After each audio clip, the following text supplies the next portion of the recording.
So our next speaker, Elana Freeland, has done, outside the deep state, she's probably done more research into the electromagnetic aspect of this war. And it is a war.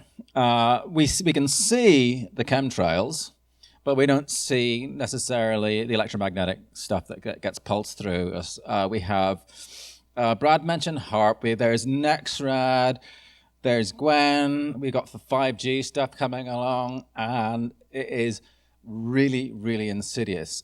We are electromagnetic beings, and electromagnetic waves mess with not only our brains, but our nervous systems, our muscles. It's really, really, really creepy. And Elana's book, Chemtrails, HAARP, and the Full Spectrum Dominance of Planet Earth. You can get this on Amazon. And come on up, and you can speak about the new one as well. So I'll pull up your thing.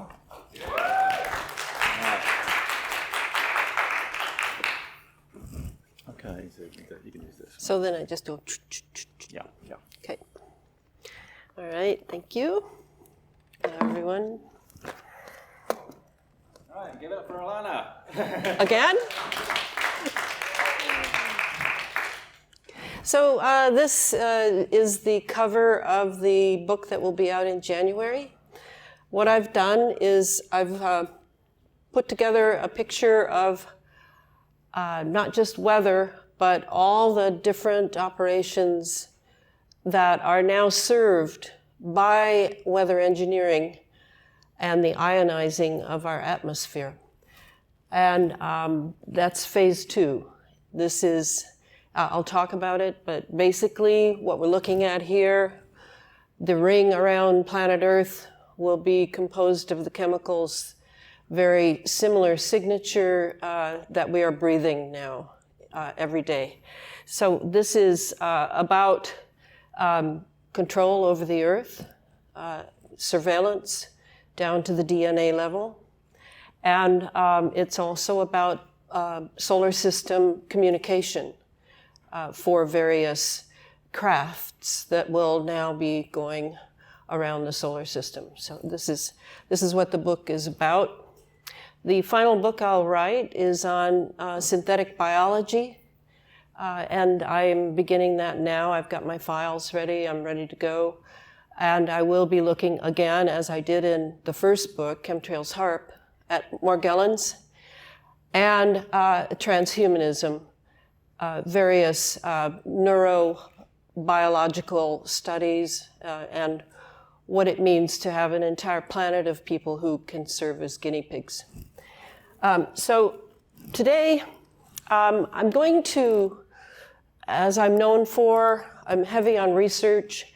I want to show you the big picture of how many things are connected to this ionized atmosphere that we're breathing. And I'd like to begin with a small sermon. I apologize, but I have a captive audience, and so there are a few things I'd like to say to you about our situation, which seems dire, and for some people is absolutely frightening. I don't feel fear. I feel committed, and it is entirely about the preservation of life on Earth, nature, and human consciousness on the human scale, not a machine scale. So it is a spiritual war, as Brad indicated, and it's all hands on deck now. Each of us is a scientist. Each of us is now exploring what is occurring in front of our perceptions, and that's what I want to address. We are living in strange science fiction times, issues upon which the future welfare of the Earth and its peoples hinge are marginalized now as conspiracy theory, and scientists and doctors who step forward to sound the alarm are discredited, ostracized, or killed. High-tech research is dominated by military and defense corporation grant monies. compartmentalization and need-to-know security clearance, and non-disclosure agreements signed in blood, while the good old boy peer review system plays gatekeeper. Despite the mis and disinformation that must be waded through, the internet is our only town square and university, all wrapped in one for researchers like me, probing beneath the national security shroud thrown over full-spectrum dominance technologies coming online daily at a pace that defies reason. What university could one turn to for the kind of information we need in order to comprehend what the national security state is up to, especially now that universities have been militarized? My work is to frame the context of how all the pieces fit together and what they say about the future already here. Like the Egyptian myth of Isis and Osiris that Freemasons are so fond of, the body parts of an ancient global dream become nightmare, lie scattered over the internet, awaiting our ability to piece it all together and interpret what has been hidden from we the people. The way our minds work is to first compartmentalize issues in order to concentrate on them one by one. Our next effort must be to discern if and how the separate issues are connected, possibly by a common intent behind them. For example, how CERN, ionospheric heaters, and wind turbines are calibrated by artificial intelligence to work together. The issues that goad us to act beyond our personal lives are simply separate battlefields in a vast spiritual war for the future of humanity and the definition of life itself. Extreme weather, vaccinations, GMOs, water quality, immune system degeneration, dying animal species, acid oceans, alkalinized soil, mind control, and targeting are all occurring simultaneous with the moral degeneration of society, the death of the middle-class dream, the rise of Agenda 2030, artificial intelligence, neuroscience, and transhumanism. All are parts of the elite Luciferian dream known as globalism. Geoengineering the Earth's atmosphere is not just about weather, wireless communication, drones, and directed energy weapons. It is about aiding in the breakdown of the immune system so that the human being and all of life on Earth can be genetically altered. From here on out, we must learn to think in big picture terms. All right. Let's see. Give me a place to stand. I don't think it's working, this one. Can I just use this one, Patrick?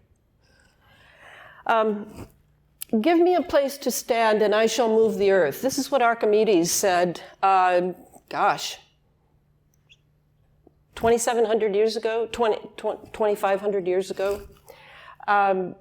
What did he mean? Well, he was talking about levering the earth, but how does it compare with what Tesla said? I wanted to illuminate the whole earth around the equator as a ring around it. So what we have is, again, a very large dream on the part of the elite, and it is moving forward very fast.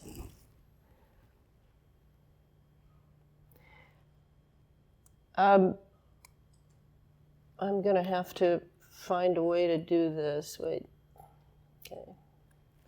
Between Two Ages. This is Zbigniew Brzezinski's book in 1976.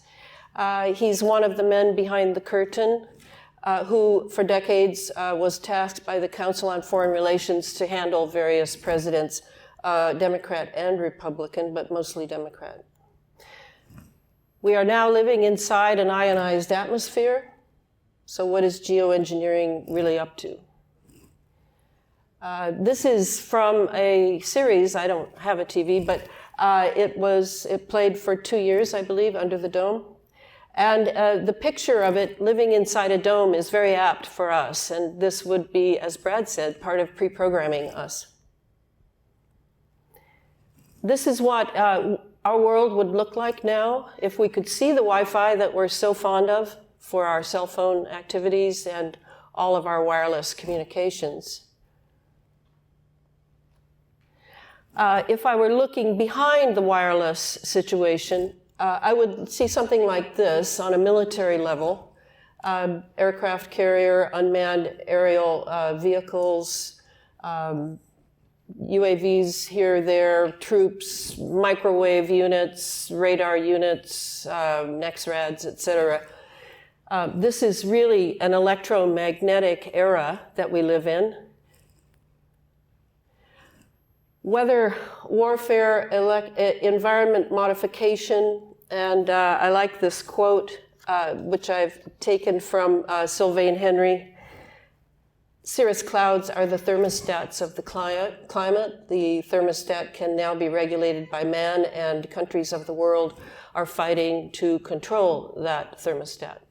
And that really is behind a lot of the military or saber rattling that we see on the Earth today.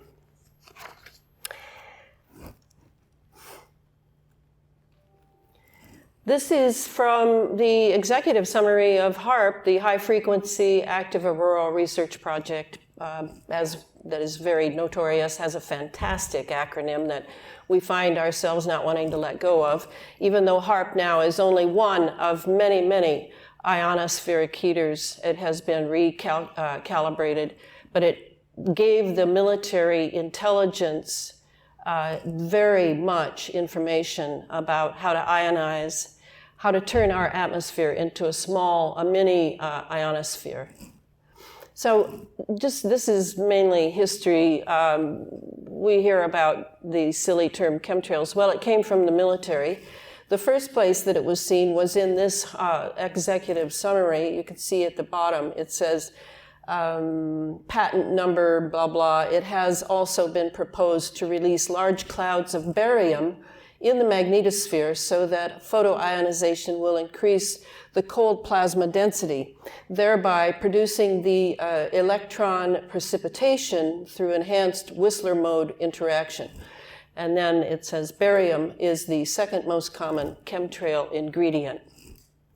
The other place that we find it is in the U.S. Air Force Academy Chemical Manual. So I just wanted to remind us of that we do not need to be apologetic about using a military term for the chemical trails in the sky. Here I have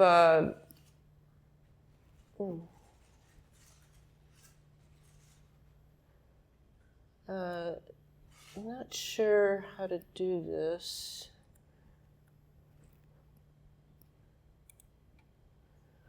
Oh, I'm not. Hit the play button. Oh, it's hit the play button? Yeah. Okay, thanks. Down on the bottom right, scroll over. On the keyboard? I saw it on the screen when you have the. There it is. Thank you. So this too is, for the people here, probably no one needs this, but let's just look at it. What we see is chemical trails, and then you're going to see a small so-called contrail higher in the sky in a moment. And just to be clear of the difference between them, this is chemicals coming out of the, whether you think of it as a tanker with a separate system, or you think of it as coming out of the combustion chamber of a jet engine, it is very different from the little tiny above there contrail. Here's our skies.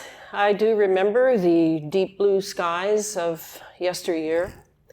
And today we mainly have the ones after, that says after. Climate mafia, all the decals of the various agencies involved in this operation. And recently, geoengineers are redefining clouds to include those created with chemicals and radio frequency and microwave heat. Whole new species of clouds are magically appearing in our anthropogenically engineered skies. And I'm going to try to say all these. They have wonderful Latin names. Stratocumulus volatus, undulatus, altocumulus stratiformis, translucidus perlucidus undulatus, capillatus, flammagenitus. Flammagenitus are clouds from forest fires. Stratus cataractagenitus, that's water spray from power plants. Fluctus, those are Kelvin-Helmholtz waves, and of course, 5 species of Cirrus contralis, or otherwise known as cirrus, made from contrails. And those 5 types are uncinus, fibratus, castellanus, flocus, and spisatus. So it would seem like just more scientific hubris and Latin word games if it weren't for the fact that the natural world is being redefined in the image geoengineers and their handlers decide. We go back to 2000 when independent scientist Clifford Carnicom was looking at the amazing cloud trails, chemtrails left in the northern New Mexico deep blue skies and how they would turn into cirrus contralis. And here he says, as early as 2000, 17 years ago, that these were synthetic clouds. And he was very acutely aware because he believed in his perceptions. We are, of course, being pre-programmed to not believe in our perceptions. But here he says that it's been suspect because of the unusual textures observed.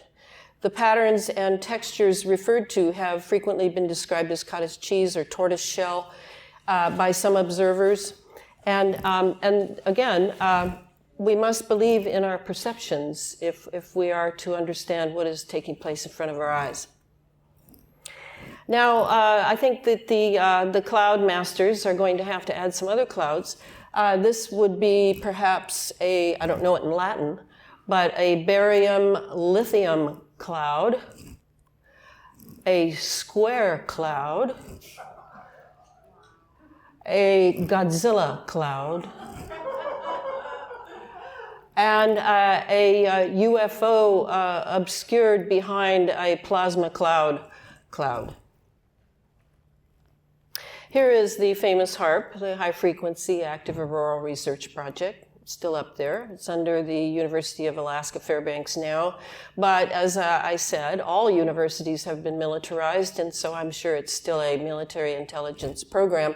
But it is not it is recalibrated to work with many, many other ionospheric heaters, many of which are now mobile and small. This just to remind you from probably science that you had in high school. Our troposphere is very thin, and above us is the stratosphere, where a lot of military jets fly and commercial jets. The mesosphere, and finally the ionosphere. And then this would be a graphic that kind of talks about how the ionospheric heater works. It bounces energy off of the ionosphere and can then steer it to various parts. So whether it's being used as a weapon or to divert a weather system. This is, you can see here the submarine communications. That's the ionosphere is also used for that, bouncing them off. And the looking for oil under the ground and tomography, or other buried targets, military installations underground, etc. Very useful for military. Here, this is just one article from the Journal of Geophysical Research from 2013 regarding looking at how the HAARP and other ionospheric heaters work extremely low frequency, very low frequency radio waves, ionospheric high frequency heating facilities generate ELF, VLF waves via modulated heating of the lower ionosphere. And this is how the science works, and how the atmosphere has to be heated, whether you're talking about building a snowstorm or an ice storm with softball-sized hail, or you're talking about actual heat, 120 degree Fahrenheit summers, etc. This is the technology, the electromagnetic technology used. They're ELFs. And that's very important. You do need high frequency, but primarily we're looking at ELF waves. Inside, on the outside of the ionosphere is the huge magnetosphere, which goes, I can't remember, 20,000, 60,000 kilometers into space. Very, very large. On Earth, we have the geomagnetic field. And this geomagnetic field is crucial to us, not just to the animals, but to us. Here is one of the systems that is probably wreaking havoc on that magnetic field, that geomagnetic field of the Earth, which is the US Navy's hydroacoustic data acquisition system. And I believe that this is, you can see the wave coming from Ascension Island and being pulsed north in the Atlantic. This system is probably behind much of the problem with animals, animal disappearing. This is a little more on the hydroacoustic, just to give you a sense of it. Powered by the Ascension Island hydroacoustic system. You see this flare of light. This is a sonic flare. It's coming up directly from that. It's heating up the clouds in the sky. You see they're actually hot. It's causing heat in the sky and in the clouds, coming down way over there. It's actually skipping off the ionosphere and coming back down. I've mentioned this in other films of mine, and it is not exactly at Palatino.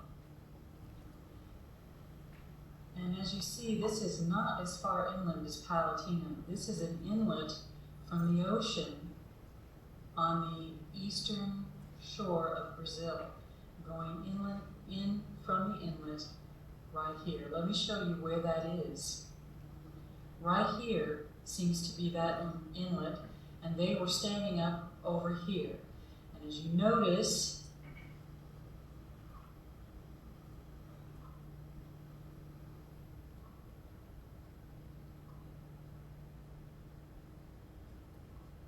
the southern arm of the Ascension Island hydroacoustic system, that diamond is right here, just east where they said it was. Notice it's underwater. What That military installation was underwater. The ionosphere, and being projected down from that ionosphere looks like from the International Space Station. Here is ISS capturing images. Now you see this light that is coming up to the atmosphere and stopping at the atmosphere. It's because it's being bounced from below on the ground or in the sea. It's hitting the atmosphere and it's moving the clouds. But even though it excites the clouds and causes the clouds to part from its way, it goes back down into the atmosphere. It goes back down to the Earth. Let's see what that looks like when it hits the Antarctic. You see this area, that sound energy is causing the metal particulates and the the ice and so forth to become incandescent. That sound is actually separating those clouds, just like it did when it hit the ionosphere. That's what you're seeing, the separation of those clouds. Now, why are they doing that in the Antarctic? For the same reason they're doing it to Greenland, and the same reason they're doing it to the Arctic, to melt the ice. It's all, whenever you wonder what in the world the PTB is doing, the powers that be, follow the money. Where is the money? What they're doing is, and there's documentation to this, I will try to put this documentation in the comment, in the description of this. That's good. Do you understand? That's one of the uses of the ionized atmosphere is it's battery ready. It's like an antenna. It's like a virtual antenna, constantly ready. As long as they keep flying the chemtrails, and as long as they keep zapping it with radio frequency, lasers, weather systems, they can use weather systems to generate energy. So this is a military operation. Military operations depend upon the atmosphere being ionized. Massive animal die-offs, yes. Navy programs. I would hold the Navy primarily culpable for animal die-offs, certainly in the ocean. Okay, normalization of the chemtrails geoengineering conspiracy theory begins as Star Wars is publicly reinstated. And what I mean by that is, yes, I'm talking about the Star Wars program of the 1980s, which was supposedly tabled back then.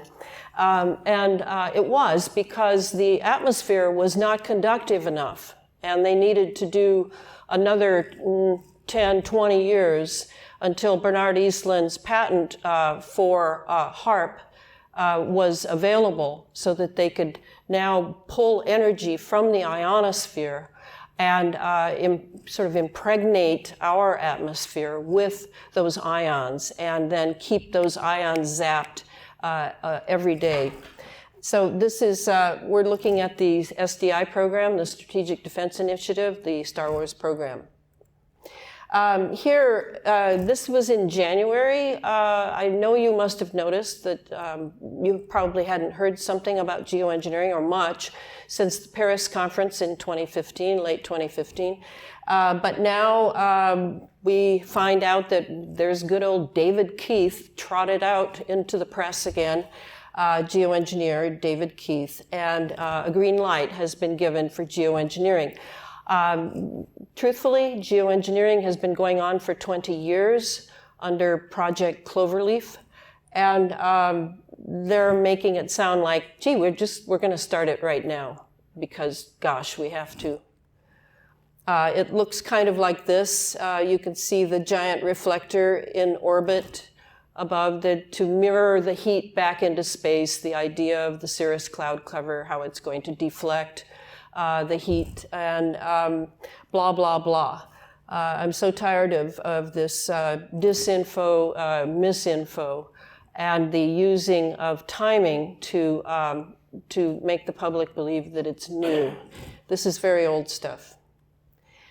Here's Jack Cruz, PhD. There are many scientists on the net now that I'm a little in touch with, some more than others.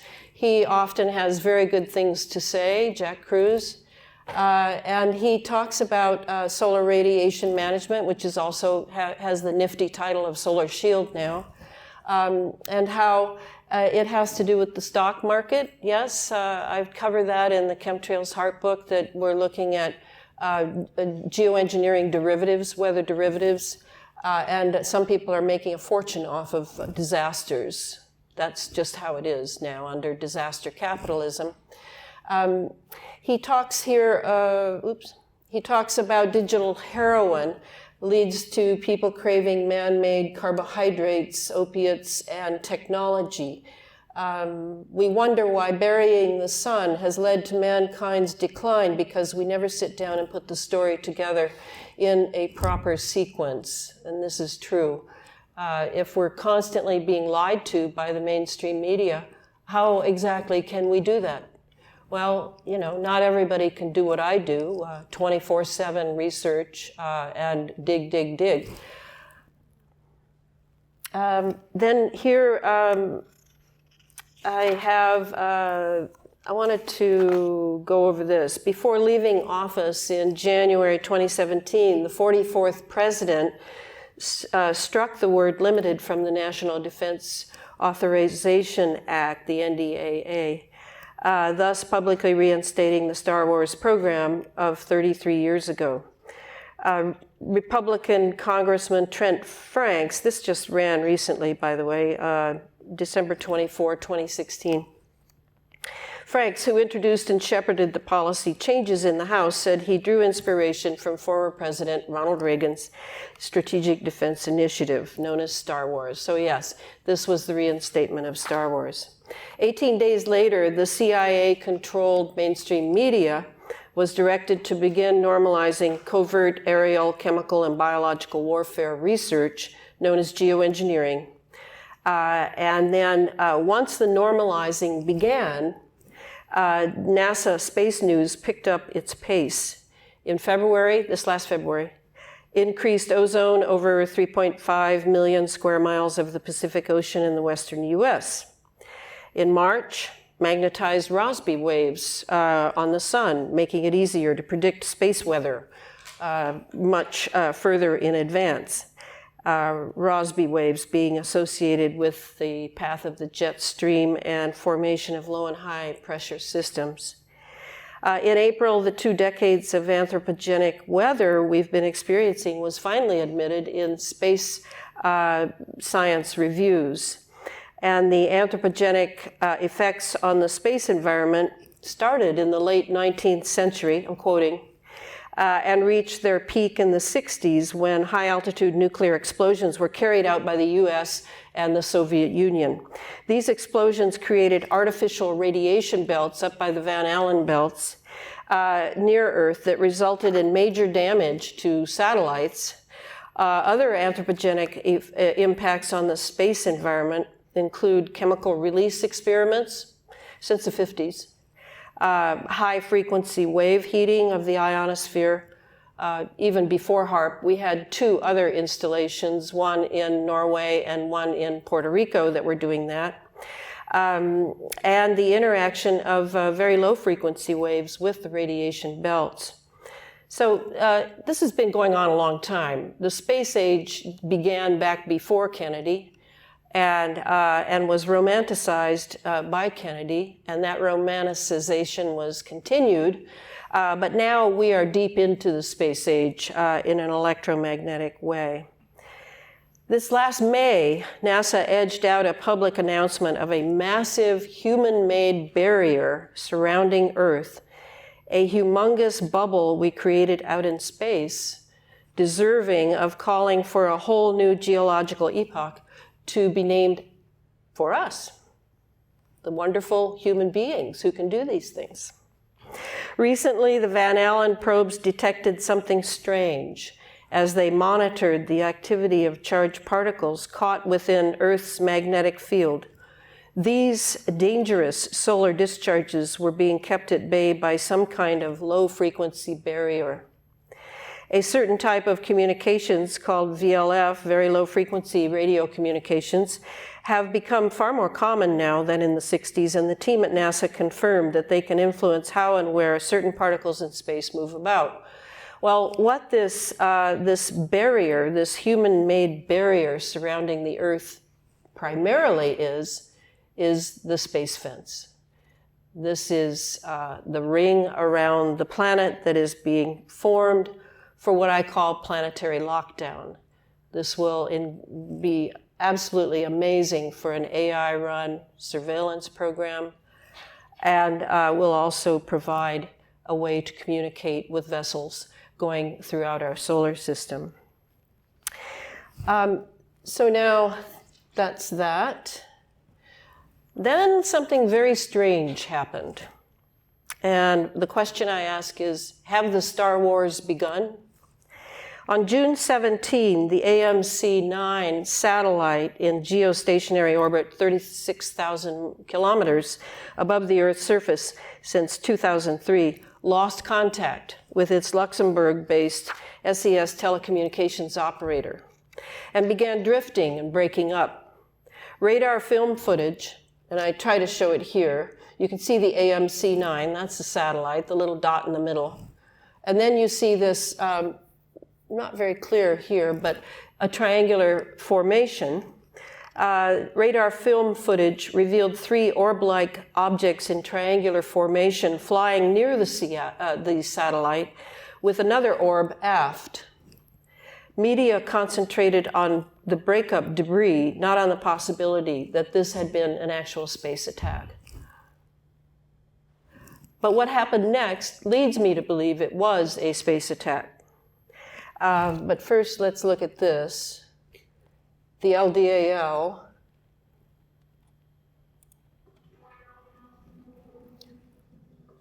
You see, this is put out by BAE Systems, British Air.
And that's a plasma shield, otherwise once called a Tesla shield.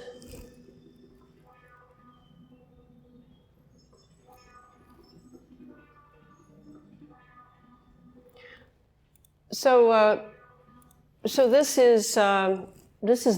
This is not some futuristic, gee, it'd be nice if we could build this thing. This is already happening. This is the LDAL. 13 days after the AMC-9 satellite breakup, President Trump revived the National Space Council to be led by Vice President Mike Pence, after which the massive $696 billion Star Wars National Defense Authorization Act, NDAA, passed in the House of Representatives. Tucked in the bill is a proposal endorsed by the House Armed Services Committee leaders to create a Space Corps as a new military branch to stay ahead of China and Russia, of course. And this Space Corps it's in the Senate now. I don't know. Has anyone heard? Has it passed? Yes. It has, yes. I'm not surprised. I thought it would pass. So now we have the Space Corps. That's the 6th branch of the U.S. military. Everybody knows we needed another branch.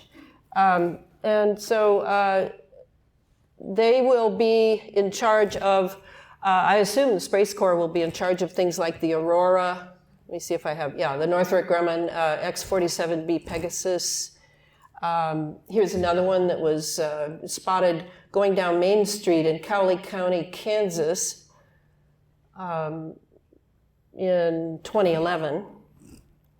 And maybe even in charge of so-called UFO fleets that may just as well be phased array radar manifestations, sort of in a Project Bluebeam sort of way.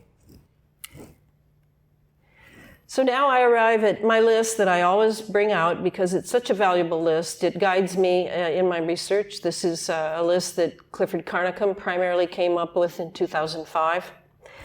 And we have weather warfare, environment modification. That would be weather engineering.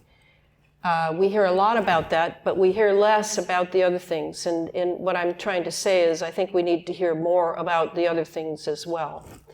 Planetary geophysical operations, electromagnetic operations, directed energy warfare operations, biological transhumanism operations, surveillance neural operations, and detection obscuration of exotic propulsion systems. So this is my guiding credo right here.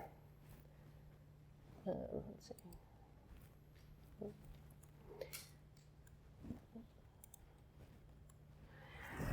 This is a very famous piece. You've probably seen it. If you look at the very bottom, it says Figure 5.2, a systems development roadmap to weather modification in 2025.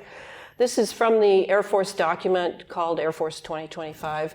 And is actually the weather as a force multiplier, owning the weather in 2025. And all those little initials mean something, but it's important to see, there's the CBD, the carbon black dust that Brad was talking about, communications, computer modeling, aerospace delivery vehicles, directed energy, global weather network, smart clouds, like the cloud, sensors, virtual weather, etc. So it was all there. In 1996, this was created, this list. The dual use chemical electrical delivery system. It's important to know that all of our cell towers, our Gwen towers, our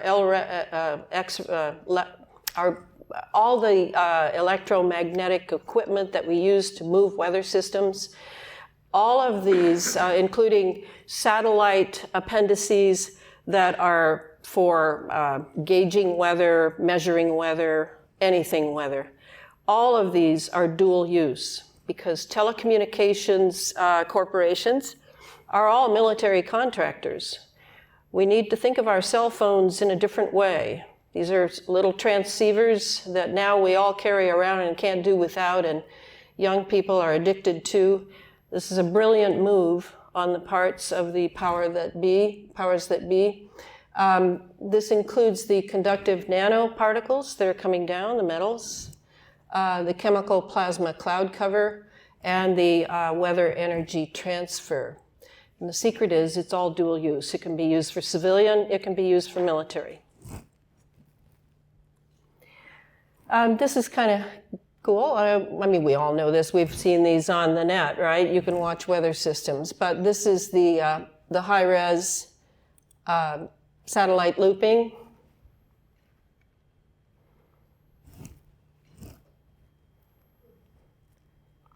At the 16th Conference on Planned and Inadvertent Weather Modification in 2005, a paper about artificial atmospheric ionization was read. I'll just read a little bit from it while you're watching this. Galactic cosmic rays have been positively correlated to the Earth's low cloud cover.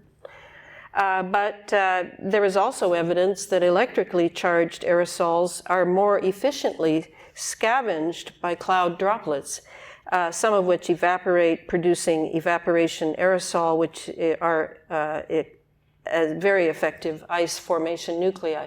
So we learned from the cosmic rays about these particles, but we can do it now.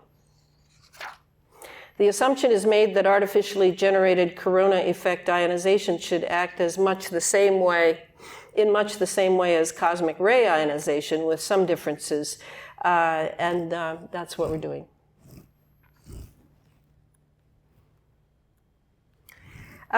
This is about aluminum, and I have, around the world, installations in service to the space fence are all digitally calibrated to one another. Digital wireless technology in an atmosphere constantly ionized by conductive metal nanoparticles is turning our soil alkaline and our oceans acid. The aluminum falling from the sky and being drilled into the earth is for military industrial intelligence agendas of control, not just weather. So here you see three things named. It's being used in spraying, And you look at the formula, and we don't have to have a chemistry course here to see that it's very similar in all three cases. For spraying, fracking, hydraulic fracturing, which is the main way that oil wells are now doing business, and sounding rockets. The sounding rockets blasting off into near-Earth orbit have the same chemical composition.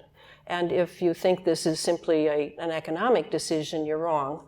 This is actually exactly what they need in order to calibrate all of these instruments as one instrument of control. That's what it's primarily for.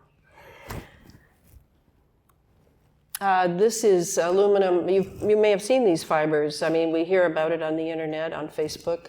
The aluminum-coated nano-nylon fibers in rain samples.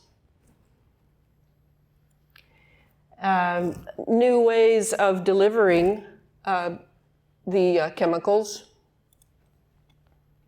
Okay, so this is a pretty darn serious clip. I hope you guys pass this around. People need to see what's going on.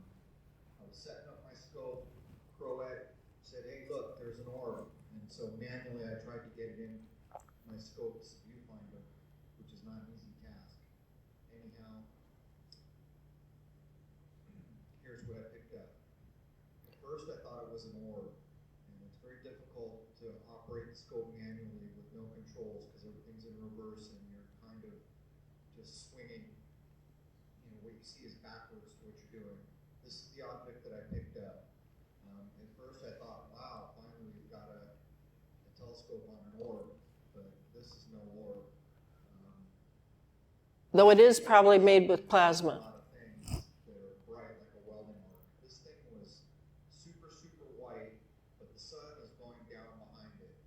Now what happened here was there was a chemtrail that it's going through now that had been laid, I don't know, 10 minutes prior, 15 minutes prior. It was already starting to widen out. And then there was a fresh chemtrail laid just over it. Now I assume this was dropped out of that chemtrail. I don't know where else it could have come from. The chemtrails were very low and close together. As you can see, it almost looks like it has a phase on it. I don't know whether it's the sun coming through this thing or what's going on. But as this thing began to drop, I noticed another thing. You can see the chemtrails are going to the left, and this round, I'll call it an orb, it's not an orb, is going to the right, almost like it's being controlled somehow. It's going against the breeze that's pushing the chemtrails to the left. Now, watch this clip until 3 minutes and 30 seconds. You have to see what happens here. This was done over solid houses, miles and miles of solid houses. And I tracked it all the way down to the roof of my house, blocked me from seeing any further. And I edited this down because I had 15 or 20 minutes worth of footage of this falling. But anyhow, in a second here, you're going to see what happens. Here it comes. Boom. And all this. So, Okay, so this is a pretty darn serious clip, I hope. so what that is yes, it's an orb, it's a plasma orb, and it's being controlled by a guy on a laptop somewhere, would be my guess. And it is this is how it is possible that while there is a general delivery system via jet for, say, everyone in a region, there is also a subsidiary system, it appears, that can deliver particular chemicals to particular areas. And that, I believe that would be what that is. Now, regarding the orb situation, which most people immediately jump to the idea of UFOs, I don't think they're UFOs. I think that they are created, primarily. I don't know. Maybe some are from somewhere else, but certainly we have them. So here's an orb leading the chemical trails or perhaps accompanying them. Hard to say. Can you see that orb out there? Okay. So this is yet another facet of the delivery systems. Now here, it's just a patent that is recited, so we'll listen. An aircraft comprised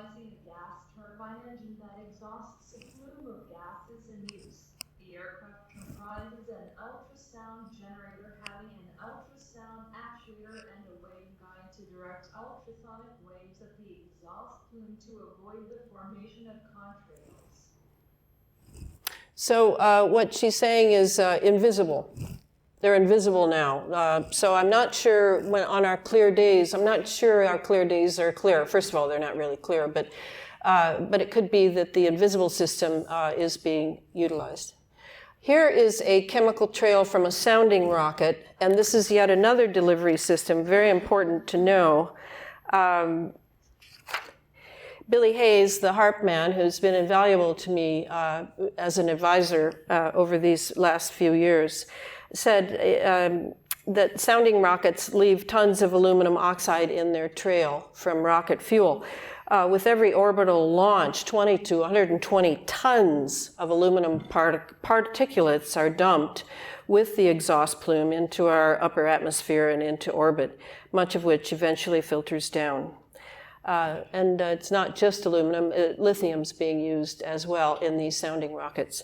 Again, I remind you that these rockets, they go up to near-Earth orbit, and this chemical trail follows them up, and eventually those chemicals settle into the Saturn-like ring around the equator.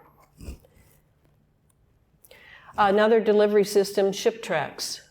On Navy ships, merchant ships off the coast. They use these a lot in the diverting of weather systems from your state, from California, in the South Pacific. This is a very, very well used method of delivery. And partially it's this. You can see that this, what's called wet surface air cooler technology, WISAC, I think they call it, it's in power plants as well, but here it is. You can see what is on Navy ships and merchant ships, possibly.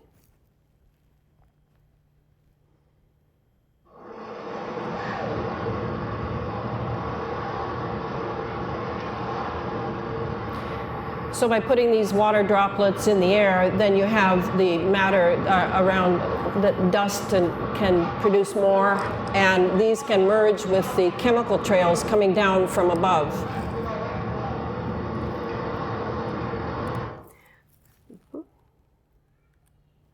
Another delivery system, or perhaps I should say, this one I think is probably used in the guiding and shepherding of weather systems across the United States and other places. This is rainfall enhancement, private ionization companies who are in league with national security or federal operations. And let's see. Here's how it works. You see the ionizer producing charged particles into the desert air. Some go up, those are the negative ones, some go down, that's positive because the Earth is negative, so it's the positive are drawn to the Earth. And then the moisture condenses around the charged dust that eventually turns to cloud, and you produce rain. Another delivery system, I'm going to whip through all these because I don't want to spend time on them. I've spent a lot of time on them in the Space Fence book. NexRad, these are used to shepherd weather systems across the United States. Fracking, insertion of chemicals, I showed you the chemical formula before, into the Earth. The same chemical configuration as in the aerosols so they can work together. You pulse the fracking well. At the same time, you're pulsing the wind turbines. At the same time, you're pulsing the NexRads. At the same time that you're pulsing perhaps even laser, delivering the weather system from the South Pacific. Everybody thinks these are green. I don't. If you go to one of these wind farms, you will not find one living animal or insect or creature anywhere near these turbines. Electromagnetic operations for plasma energy experiments. This is very, very important. I think they're thinking of using plasma as fuel, as a free energy, but only for the people that own the free energy, not for us, of course. And so they're producing a lot of plasma events in our atmosphere that many people don't know how to construe and are thinking might be UFO. They might think it might be this, that, or the other. But really what they mostly are Birkeland currents and Alvin waves, and then artificial production of plasma density, i.e. clouds. Some clouds being very, very thick and seeming to be actual bodies of clouds that bounce on the Earth. Predictive programming in Battleship 2012. Here you can see the rounding of that picture in the film. This is again the Tesla dome that we all live in. To run this Tesla dome, that is the Earth, not only do you need the space fence in near-Earth orbit and various ground instruments to keep it ionized, but you also need to control the poles. So yes, there is a lot of activity going on up in the North Pole and the South Pole, absolutely, and it's electromagnetic all the way. Methane release, we hear a lot about that, particularly in the Arctic Circle. Methane is interesting because they're going to also turn that into capitalism, into a moneymaker, and may already have done so. Let me see, I've got something else here. And this is a way they say that they destroy the methane and produce diamond dust out of it. I find that hard to believe. What you have here is a picture of how it's called interference technology, interferometry. It's a weapon, if you remember 9/11. I do believe it was used to bring the towers down. I'm not going to spend time today proving that, but I do discuss it in the opening preface to the Space Fence book.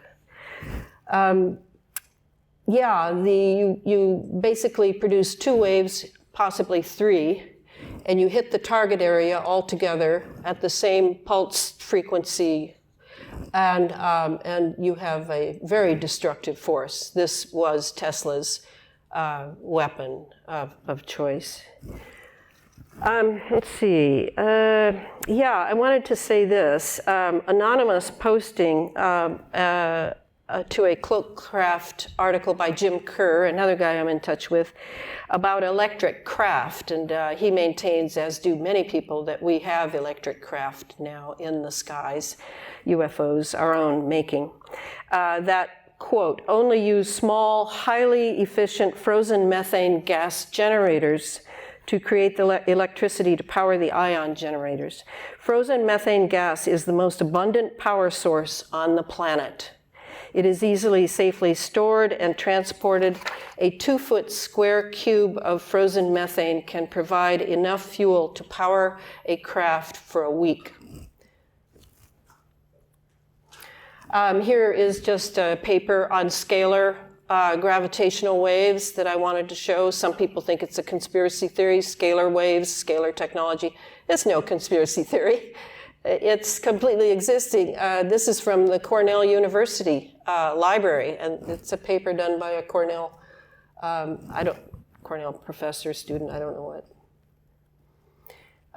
Here is the NASA bragging about producing dense artificial plasma clouds in the upper atmosphere, stratosphere, but really they're producing them all the time down here because we are living in an ionized atmosphere.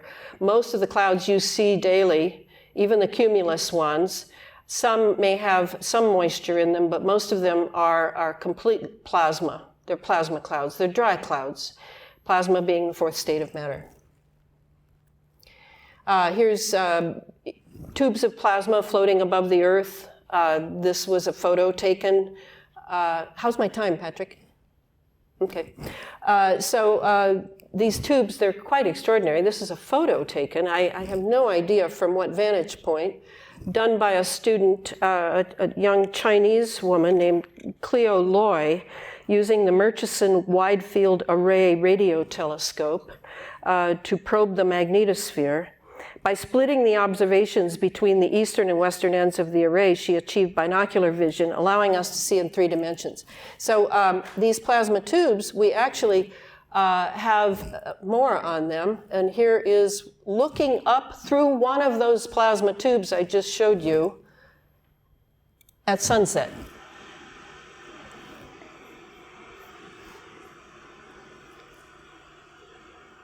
Imagine that. We're down here, we're looking up through a plasma tube at the sun going to the other side of the Earth.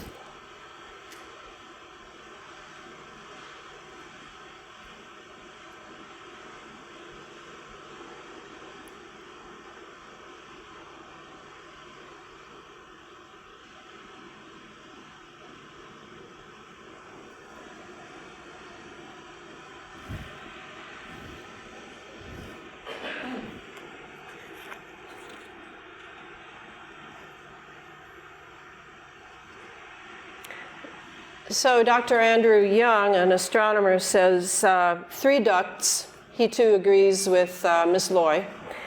Notice the different levels at which there are intermittent green beads, I don't think we can see those, that come and go, especially toward the end of the video. The highest and lowest of these coincide with discontinuities in sky brightness, which suggests you're looking up through a duct at that level. All of the ducts are well above you, which makes it a little difficult to make sure exactly where they all are. But notice how many multiple images of the full sun there are. So you certainly have what the Russians call a novaya zemlya, sunset mirage. And as long as we're on this topic of mirages, let's take a look at this. You'll recognize it, those of you who frequent the internet. This is actually, people again thought it was a UFO. It's plasma frequency stepping, and in a way you're looking at some guy's laptop monitor.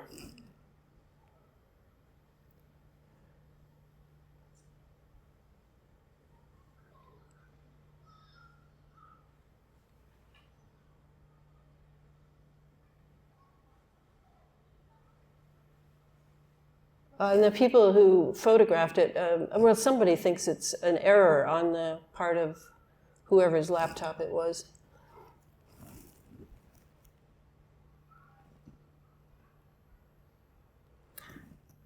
And here's more, a plasma arc discharge.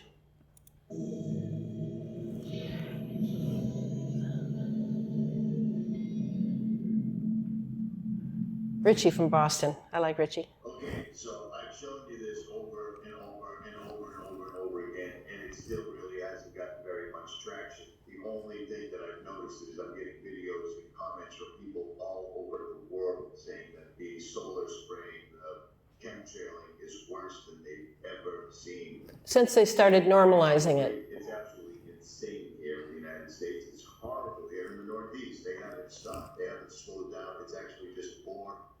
Every day when the sun's just about to go down, they come straight up and they do side-by-side chemtrails. It's just so blatantly obvious, and yet people still don't notice it. For instance, this is video I got yesterday, and if you look at these chemtrails, it's clearly obvious. This all came out of one plane, except one side is a long, stringy type of a filament that does not break down. The other 2 chemtrails turned into this gaseous or fluffy stuff. I don't know. It looks like spiderweb filament to me. You know that's why there's a sudden uptick in autism, Alzheimer's, and adult allergies. It's either you have allergies to specific things when you're a child or you don't. But have you noticed in the last 5 to 10 years, all of a sudden there's adult allergies and there's medication for all of them? It's all cause and effect. How's that video going on? Yeah, just deteriorated pretty quick. Well, these guys from this brain, but I guess this guy's just gliding along. That's what that appears to be. But stick with me, because it's going to get better. I have unbelievable looking plasma, electrical, on fire thing falling out of the sky, and I'm wondering if that's what they're testing. They're filling the sky with plasma for one reason or another. A lot of people think they're terraforming and for other species that serve trying to unleash. I'm not exactly sure. This kind of stuff right here should shut people right down. This plane's leaving a fairly kind of normal chemtrail behind it, whilst flying next to an enormous chemtrail. But I mean, they're just absolutely killing us. This is spring, this is 2017, and solar shield is in full effect. It's still not the point of this video. Stand by. Watch this. This was sent to me by a subscriber. I cannot prove this to be phony. This appears to be legit, but what do I know? Whatever this is, there seems to be an electrical arc between it while it's flying through the sky. Apparently this was taken yesterday. What in the F is this? Do you see what I'm saying? So that's a plasma arc. Or far away where not a lot of people live, but apparently somebody had a cell phone camera or a video camera or one of the two, I don't know. But they're making the atmosphere entirely, completely electrically conductive. Aluminum, barium, strontium, yeah. And in the sky, the clouds look like plasma. Okay, so that is the condition of the sky, but it's for a lot of things, and holography is one of them.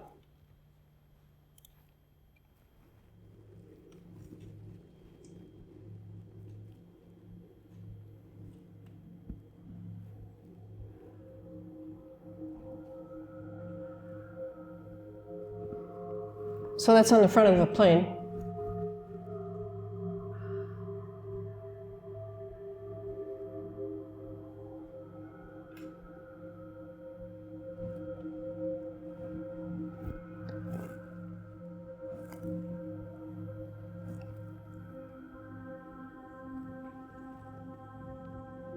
Okay, so now this is sculpting. This can happen. And the second one is called Lester. It actually has a face inside of it. This is a NASA image from August 29, 2016. There's no Photoshop. You can check it out for yourself. Make sure your settings looks like this. Primarily that the corrected reflectance true color is on. And this one, the corrected reflectance true color water aqua is off. So here we go, it's August 29th picture, and we're going to zoom in on Hurricane Lester. You can see the eye clearly in the middle, but there's actually a face inside of the eye. There it is. So again, this would be done with a laptop and an algorithm. You can clearly see the right eye, left eye, the mouth. You can see the nose right here, nostril. You can see the hair, the ear, the hairline. This is the hair, all of this hairline. You can see the chin. Okay? Then the simple stuff. And I could go into crop circles here too. I'm not going to, but crop circles too are done with algorithm and satellite and laptop. Huge electric currents. These are the Birkeland currents surrounding our planet, powered by solar wind and drawn through the ionosphere by Earth's magnetic field. Birkeland currents from another vantage point. Electrical. I'm just saying our planet is electrical. You know the wonderful site, the electric universe. Very good. Kinetic Alvin waves, plasma energy transporters. They're experimenting with all of these. They're making their own Birkeland currents. They're making their own Alvin waves. They're making their own lightning coming up from the Earth and going vertically to the sky, because our atmosphere is electric. I hate to keep belaboring the point, but I really want you to understand that so that you know what you're looking at. It's like a big lab in the sky, and we're part of it here on Earth. We're part of the same lab. Directed energy weapons. There's more predictive programming in Elysium. You see Chemtrail, they call the gun Chemtrail. You get it. This is from Rosalie Bertell, who has died, a great epidemiologist. The ability of the HARP Space Lab rocket combination to deliver very large amounts of energy comparable to a nuclear bomb anywhere on Earth via laser and particle beams is frightening. I am not worried about the nuclear bomb anymore. If you haven't read Bruce Cathy, you really should, and then you won't worry anymore either. But I am worried about directed energy weapons. There's what one looks like in Iraq when we went to war there. Afghanistan, I'm sure they had the same thing. Syria, I'm sure they have the same thing. We use wars abroad as places to experiment with our weapons. I recommend you go and see Jim Lee's fantastic interactive map about all the ionospheric heaters and laser installations and blah, blah, blah, blah, radar installations. It's a fantastic map. He's a real genius with the computer. Fiber optics cable all around the Earth, all the way across the oceans. A lot of people think fiber optics means everything's okay. No, it's a very good, it's been weaponized as well. There's one of the mobile HARPs, the ionospheric heater. Nave Spacecom, the space fence. This was the early space fence. Now it's later. Now we've developed it much further. SuperDarn is part of the space fence. All these installations, they're all part of the space fence. All part of the lockdown. Oh, there's a DOS. Okay, biological transhuman. This is the agency that you really need to look at. Forget the NSA. We already know about them. This one, I think, is in charge of a lot of devious AI-run stuff for planetary lockdown. Pokemon Go. Pokemon Go? Mm-hmm. National Geospatial Intelligence Agency, they developed it. Ah, interesting. Here's the public law that you need to know. You wonder, how can they do this to us? Well, it's legal. They can use us for research.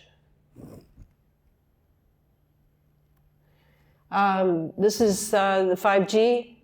All I want to say about the 5G today is that don't think that it's just a little more than 4G. This is a creature of a very different composition. And it's, actually, I am interested. I think I put it up there. No, I didn't. Anthony Patch, who is sort of the go-to CERN guy, for me anyway. Anthony believes that 5G will be able to activate our internal nanobots, namely Morgellons, along with three-strand DNA with a quaternary signal. So that's Anthony. Ebner effect, electromagnetism, altering one species in one generation.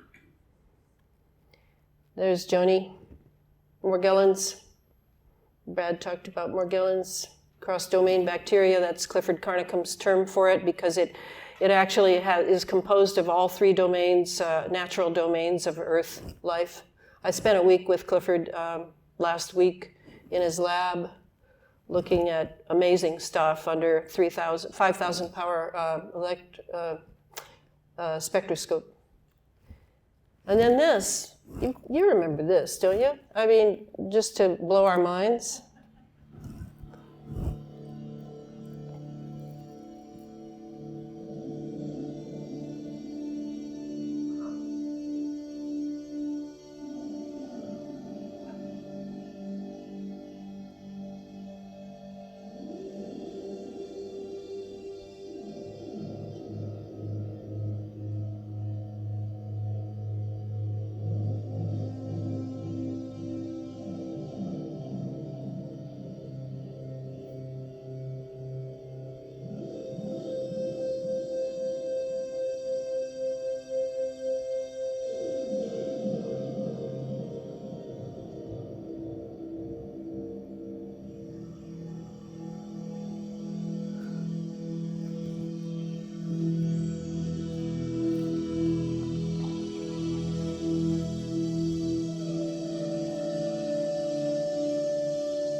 So the hubris is absolutely jaw-dropping.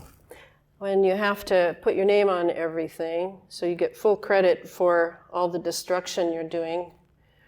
Okay, surveillance, neural operations, again, dual use. Again, this agency is the one I will be looking at closely in the synthetic biology book. And here we are, the space fence watching over us. I feel so secure now.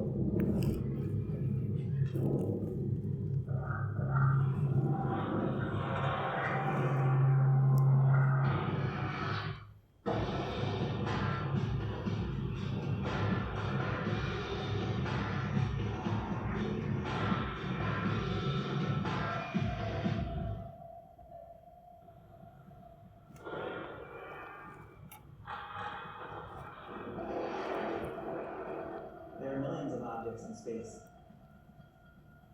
Every time there's a launch to space or a collision in space, there's going to be extra objects up there. The primary purpose of the space fence system is to detect, track, and catalog these objects.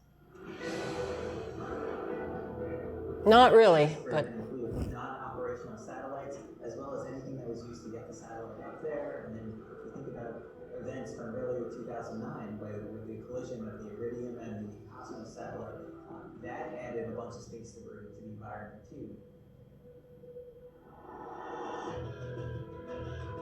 The first step of navigating through the space debris involves knowing which objects are of size that could actually harm your system.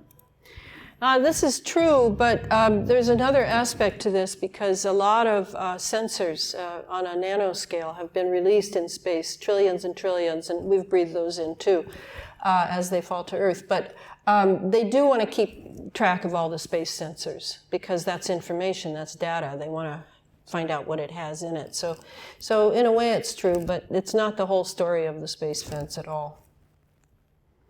Again, I warned you, dual use. This is up there. This is the CATS. It's on the ISS, and that too. All these weather instruments will be used as surveillance, as control over planet Earth. There's GEMS. Those are the. I've got it down here. The MEMS are micro electromechanical sensors, and GEMS are global environmental MEMS sensors. And it is the quantum dots that we saw on the NASA insignia on the fiber. All these are used for information and data to control. And here is David Petraeus, who supposedly was fired because of his extramarital relationship, which is ridiculous. He says, he admits it, items of interest will be located, identified, monitored, and remotely controlled through technologies such as radio frequency identification, sensor networks, tiny embedded servers, and energy harvesters, all connected to the next generation internet using abundant, low-cost, and high-powered computing. Mind control, that will be in the synthetic biology book in spades. I won't do this because I think my time is running out, but this is where they're using, let me just show a little though. Again, pre-programming, they're using what I think is the space fence graphics to prepare us for our condition of lockdown. You might think it's CERN. I don't think it's CERN. I think it's what I said. But you've seen them. I don't know if they're still on because I don't have a TV, but you'd know if they still have the, right? They do? Okay. They have internet channels now too. Okay. Most expensive, most audacious scientific experiment in history. And in this one, what I say here is what you need to ask yourself when you see these fantastic news shows in which people are overpaid for lying and reading their cue cards. Are my perceptions being managed? Is my cognitive dissonance being managed? So this is about CERN. Again, this person who did the video thinks it's about CERN. I think it's about the space fence. Subatomic particles called protons speed around the circuit. Powerful supermagnets pull them round faster and faster. 11,000 laps a second. two beings travelling in opposite directions are steered into a collision. A collision that has happened since the beginning of the universe. And CERN 2 is calibrated to work in concert with the other instruments of the space fence. Here we go. Programming.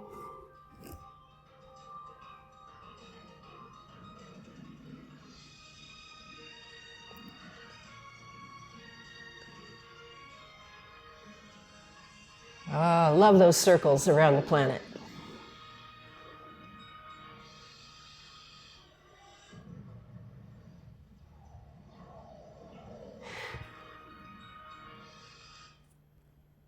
So that's just to show you that's Ukrainian. That it's all over the world. This it's not just CBS, NBC, ABC in America. It's everywhere. Space fence. Space fence.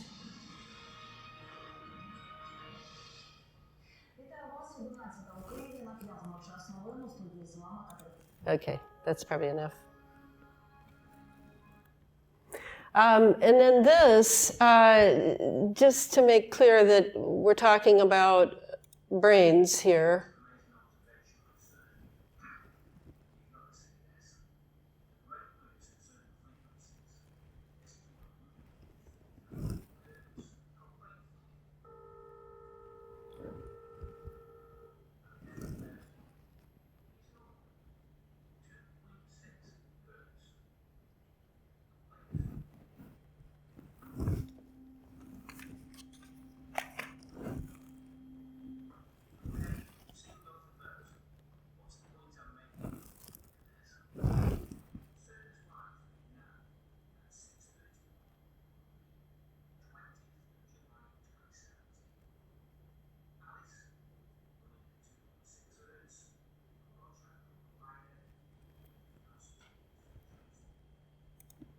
So is that clear?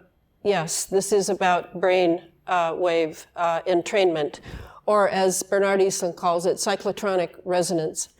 Okay, particle accelerator, the size of a piece of glitter, that's next.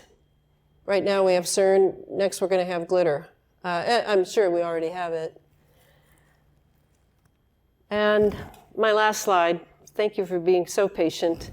The greatest shortcoming of the human race is our inability to understand the exponential function. I think of this often. This is a challenge for us, but we can meet it. We just need to learn to read again, not just watch videos, and think. Thank you very much.